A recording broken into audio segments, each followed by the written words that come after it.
built up a 7-unit portfolio, which you're kind of, transitioning right now, so selling some stuff, and then you'll get ready to scale in a multifamily. We'll certainly talk about that more. Background in really finance and business, and currently working with the Afford Anything podcast, an extremely popular podcast. So we'll definitely talk about that.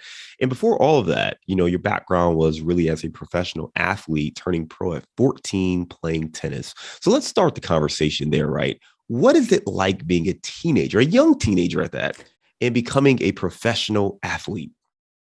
It's watching all of your dreams come true. There was no other path at the time. I started playing when I was 4, training every day. By the time I was 5 or 6, every day after school. By the time I turned like around 12, I dropped out of school and was training like 9 hours a day. So after 6th grade, basically, I didn't have any kind of education. I was supposed to be in school, but it's hard to study when you're on the court 3 hours in the morning in the blistering Florida sun, 3 hours in the afternoon, and then have like physical conditioning for an hour after. Like, where's the time and the energy, right? So it was incredible. It's also strange because you're living this life that is what you take for granted in your norm, but that is no one else's normal. So like my first international trip, I was 13. I flew to England and France with the U.S. Tennis Association, and I was playing in the largest 14 under event in the world. And there were like the stadium of like thousands of people was like, it was sold out. I made to the semifinals, like kids chanting your name. I'd never been out of the country, and I was 13 years old, and it was so surreal. Like, it was some very, very cool experiences. And I think at a very young age, you learn skill sets that I think full grown adults never learned, like delayed gratification, resilience, working really, really hard, and that sort of thing. So for those intangibles and a lot of those experiences, I'm grateful.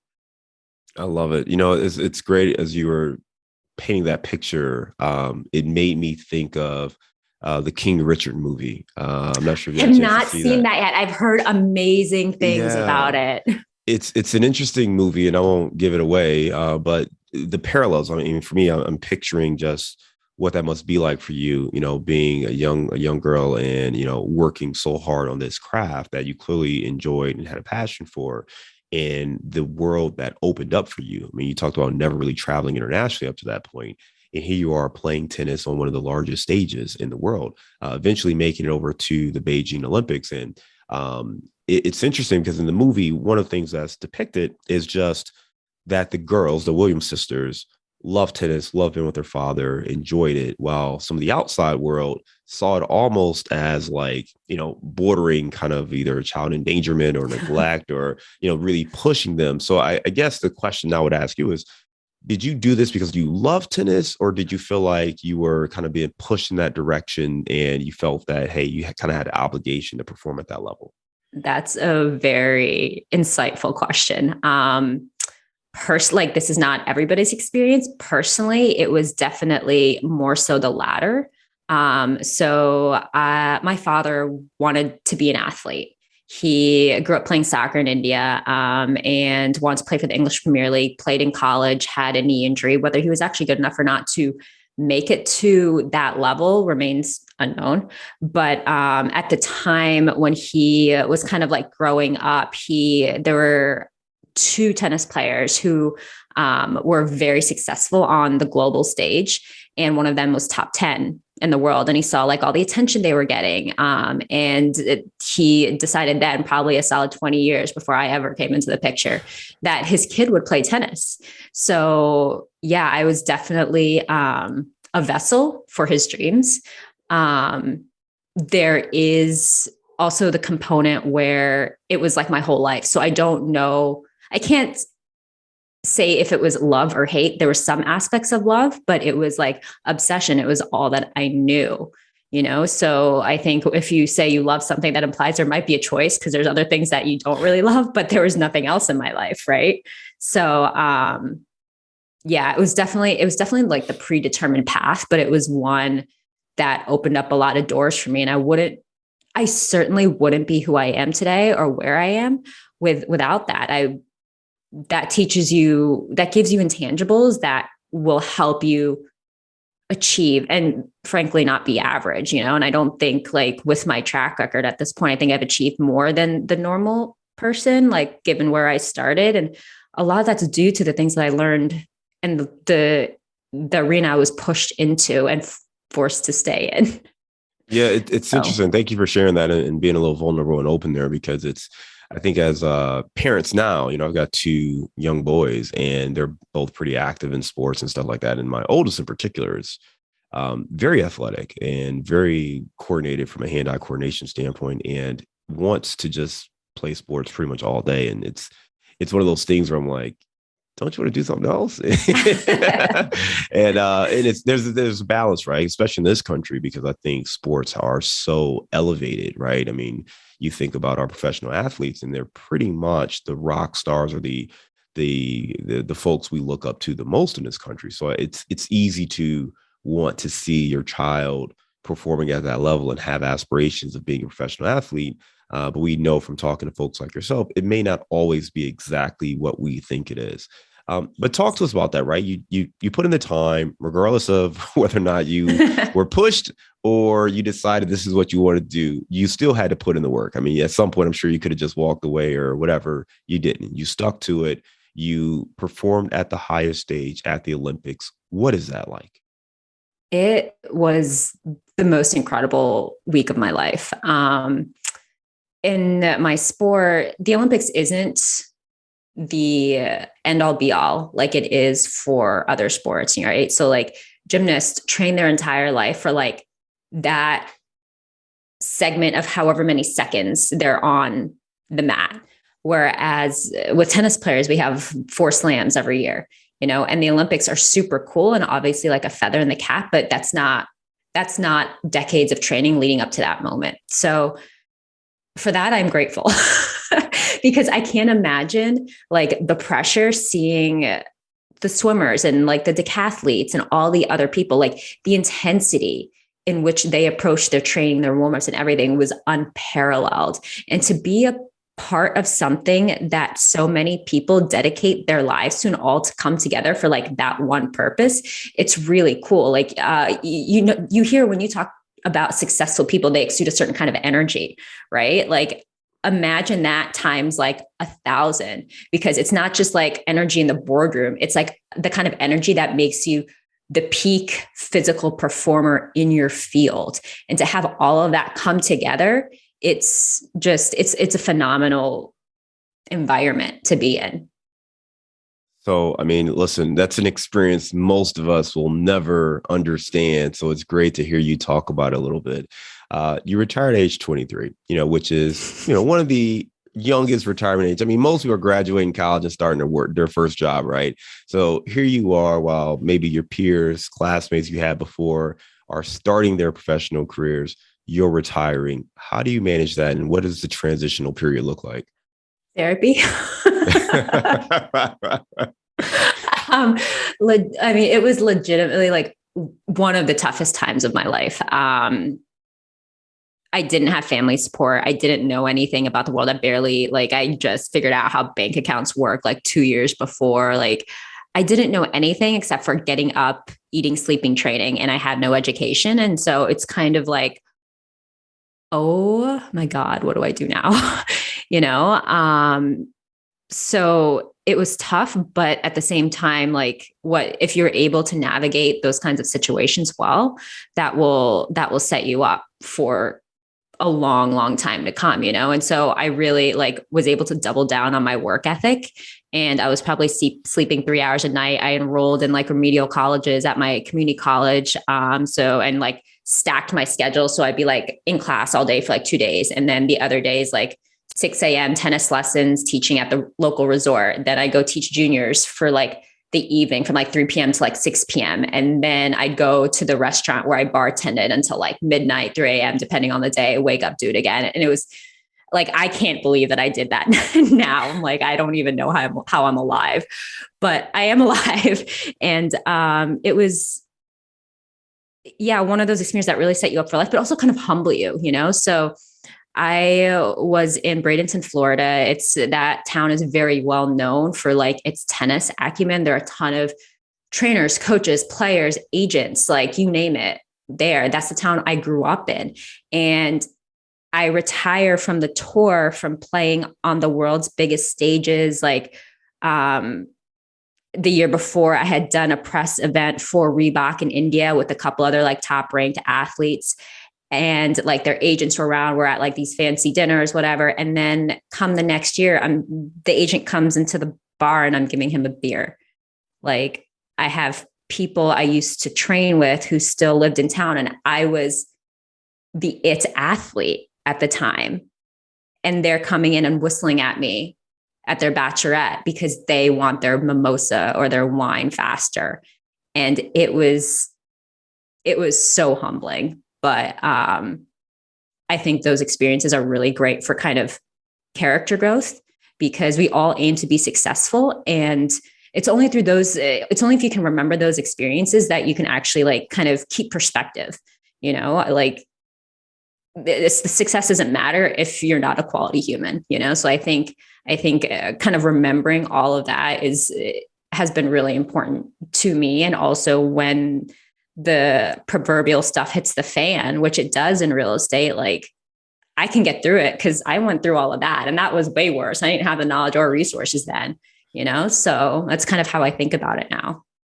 It's interesting listening to you talk about those experiences and how humbling they were for you, and then how that fueled you moving forward. I mean, you talked about the highest of highs, performing on some of the largest stages in, something you had trained for your whole life. In the next year, here you are as a bartender, and the same people that you interacted with, you're coming across, and you kind of know the stories and the whispers and, the conversations that are being had there. You can feel it when I look at you. You can feel it. What have you done? And yeah, I knew there was a bigger path. I knew it was temporary, but no one else did. And even if you told them, like, if you cared to tell them, would they listen? Probably not, because they're like in this elevated. How do you navigate that? Right. Because I mean, there might be someone, and I remember there's a time where I was like that, different degree, but, had graduated college first when my family graduated college. And I was working on something with the family business, but it required me to get a job as a waiter. And at the time, my high school brother was also a waiter. And he looked at me one day and said, "Here you are, college boy, you got a college degree, and here you are at the same job I got." And I'm going to tell you, he's a funny kid. It cut deep. It cut so deep. And I just remember, like, I was depressed flat out. I was in a state of depression, and it took me a minute. I had drank more than I'd ever drank in my life.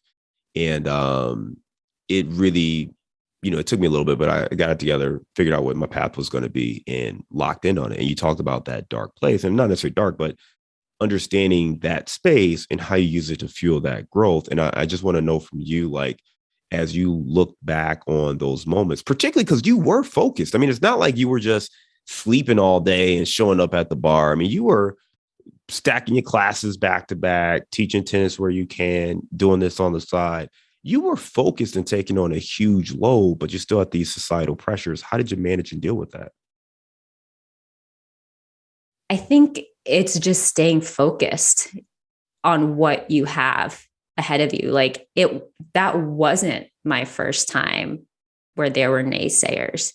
And I'm sorry, but who are you to like tell me I can't do something? Like that's always kind of been my personality, and that's how I looked at it. And having already been successful, there was no way I wasn't going to be. Like that was not an option that actually ever entered my head. Like, and that's not saying that I'm like the most confident person. Like I have demons and a lot of insecurities, but sometimes you just hit this point in life where you're like, I'm going to make this happen, like hell or high water. And it's just staying determined and focused on that. Like people can say what they want, but then they're going to go home and watch TV. And what am I going to do? I'm going to be working on the next thing to get me ahead. And that was one of the things that I learned through my sport. Like one of the things that I heard from the time I was very small is, hey, if you're not working, there's a girl in London who is, there's a little girl in Russia who is, there's a little girl in Spain who is. And I saw firsthand as a kid what happened when you put in the work.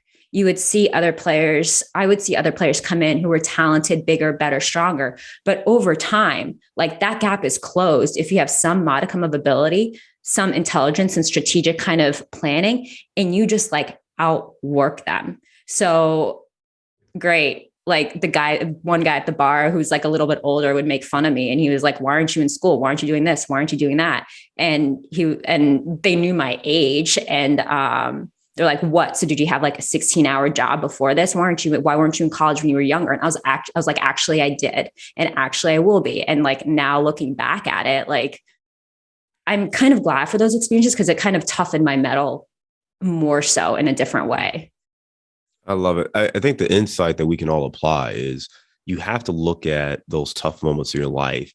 And when you overcome those, they just become another proof point for you and another resource for you to look back and say, well, here's how I got over that. I can apply this again. And that's exactly what you're able to do, looking at tennis, recognizing what it took to be successful in that arena, and then looking at the work you need to put in to overcome maybe some educational gaps, some employment opportunities, and position yourself for that next career. Let's talk about building that up, right? So you end up graduating, you get the jobs in the business and finance sector, but you start building up your own personal portfolio. Let's talk about real estate now. Why did you decide to start investing?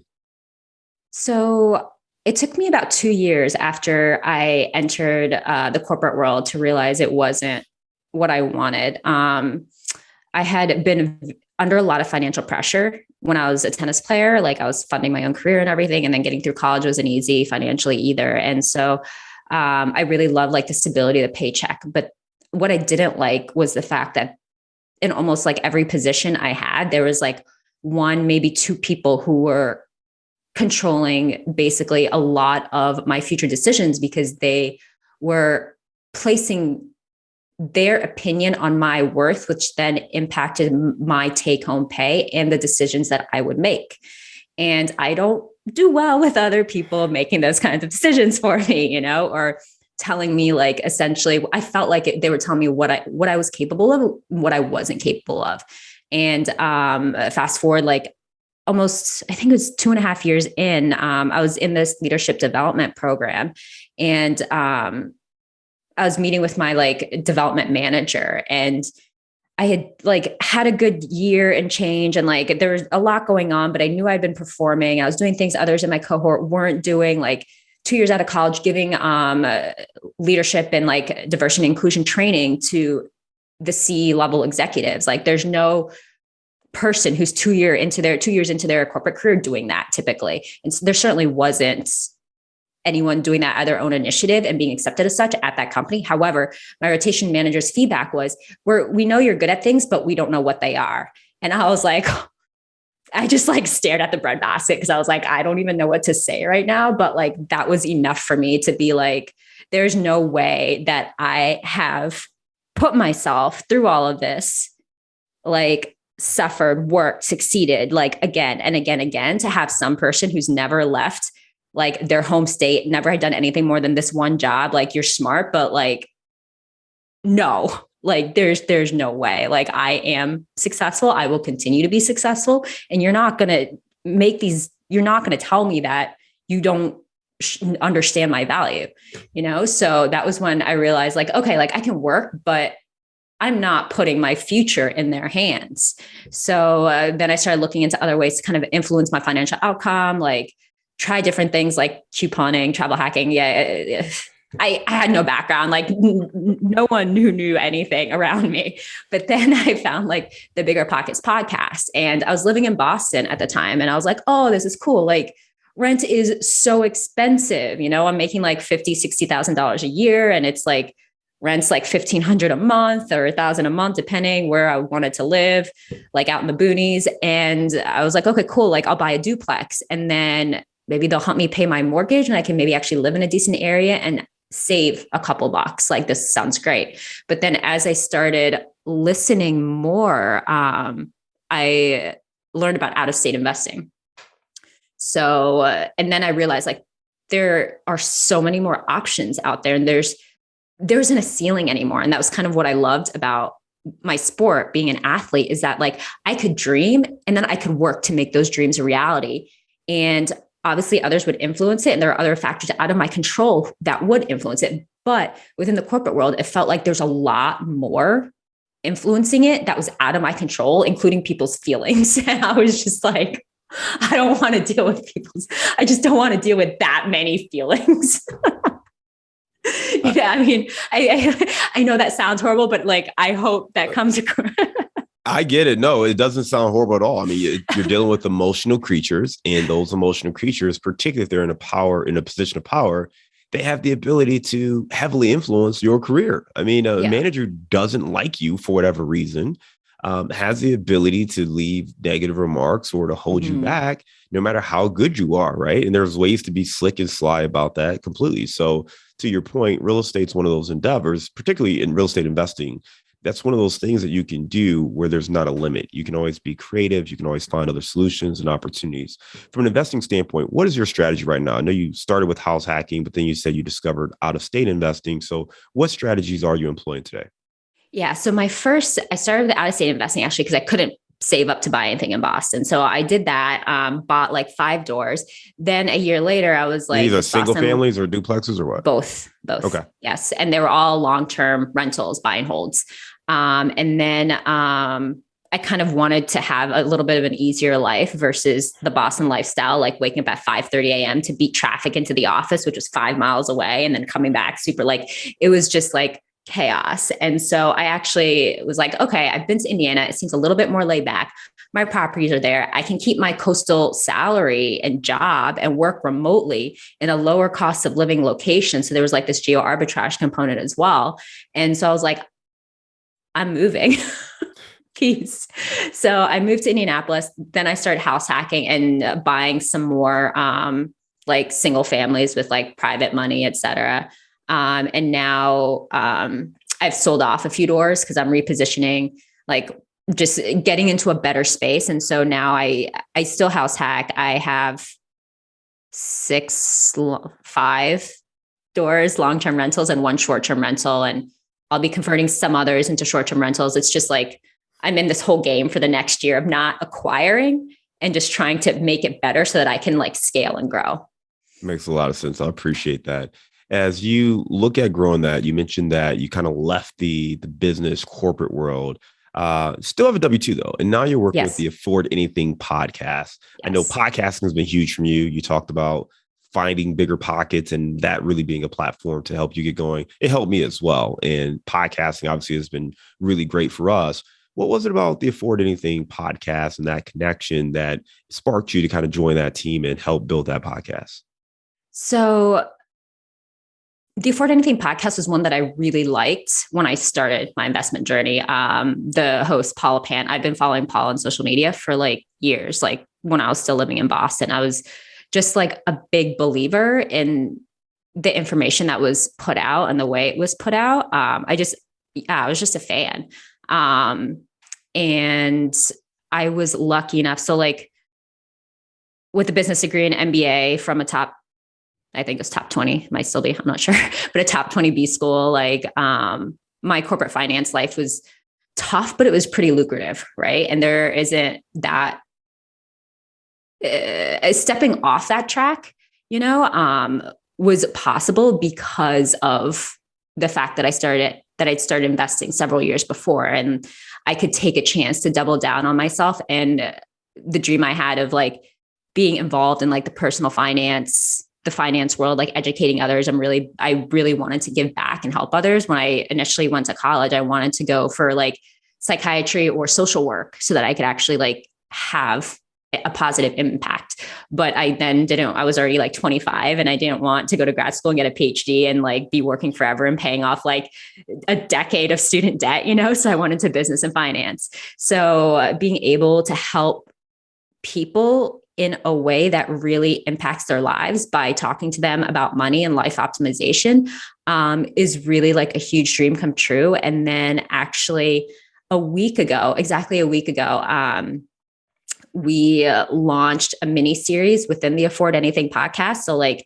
the first Friday of every month, we are now talking about long distance investing. It's called Invest Anywhere.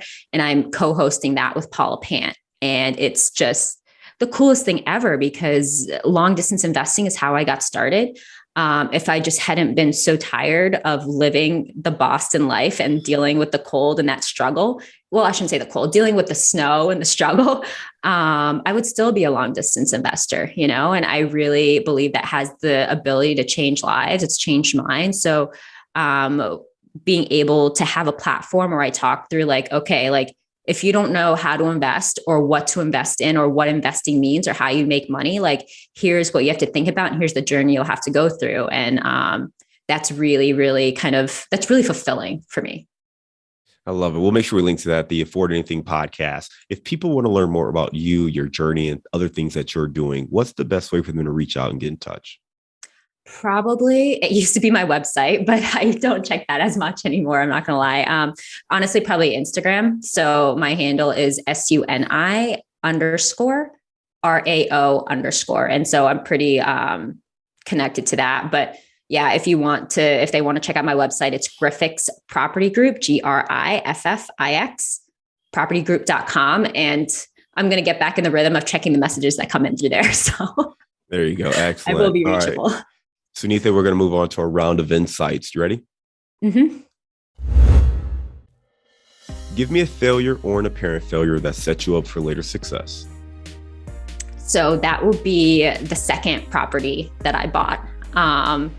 Things went well for like 2.5, 3 years. As of 2 months ago, things stopped going well. I did not fully understand when I bought it, like how much of an issue foundation would be. I didn't have the right person and the right people doing like the inspections and the right agent to really be like looking out for me in terms of like, is this the right fit?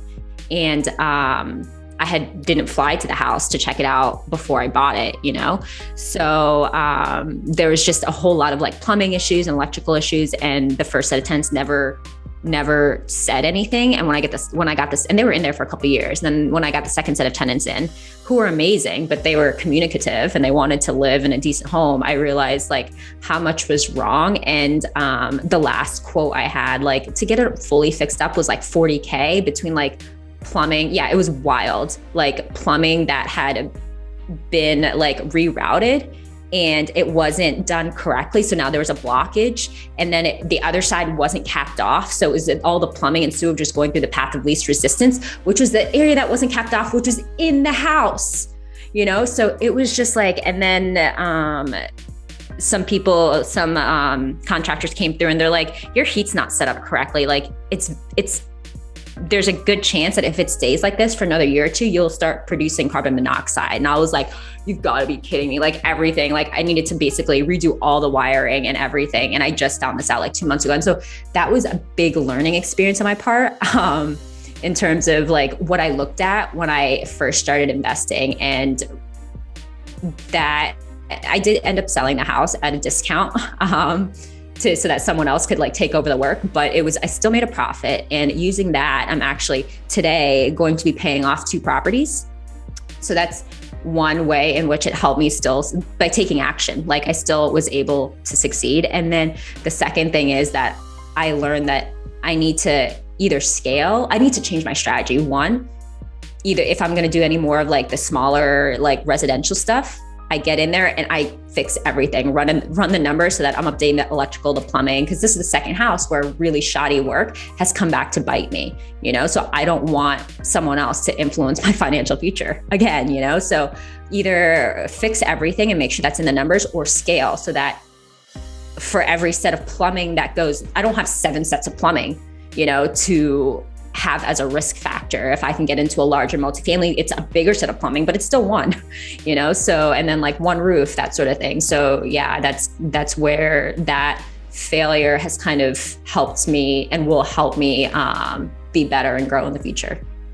Give me a digital or mobile resource you recommend for your business. I don't have an answer to that question other than like apps for self-education. I don't really use I'm not super techie. Like What do you I use for text, self-education? the Bigger Pockets apps, like those kinds of like areas where people are putting out information and talking about what's going on in their area. Okay. Give me the book you've recommended or gifted the most in the last year. Tribe of Mentors, Tim Ferriss. And so for those who don't know, like the premise behind the book, he basically interviews a lot of people who are highly successful in their fields, but the fields are very diverse. Like you have like a triathlete, you have like a corporate executive, you have all these different things. And he tries to go through like the same like 7 to 9 questions, I think it is, with them. And you get to hear the different or read the different responses and from these people who have like really set themselves apart in their field. What's a daily habit that helps you stay focused on your goals? Recently, I've gotten into meditation, which helps me a lot because otherwise I'm like a squirrel on speed. I really have a hard time, like, because there's like calls coming in from contractors, like an Airbnb message, my actual work, like this. And so I've gotten really kind of scattered. So meditating and also making sure like that I read on a daily basis in the morning has also helped me kind of like start refocusing. So I'm just not looking at 17 screens going back and forth. You know, those 2 things have really kind of helped me get centered again. What's your number one insight for investing? Number one insight. I'm going to give you 2. One is educate yourself and 2 is network.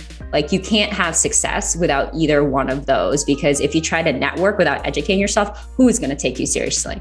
You know, and if you have the education but no network, then you don't have resources. Like real estate is like the number one area where your network will influence your net worth. So you need to make those friends and have people to run ideas off of, not just for like, hey, what should I do in this situation or who should I use, but like, am I going crazy?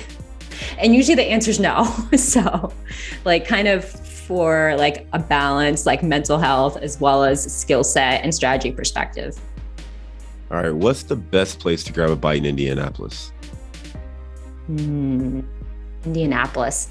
My favorite spot is probably this restaurant downtown called Bluebeard.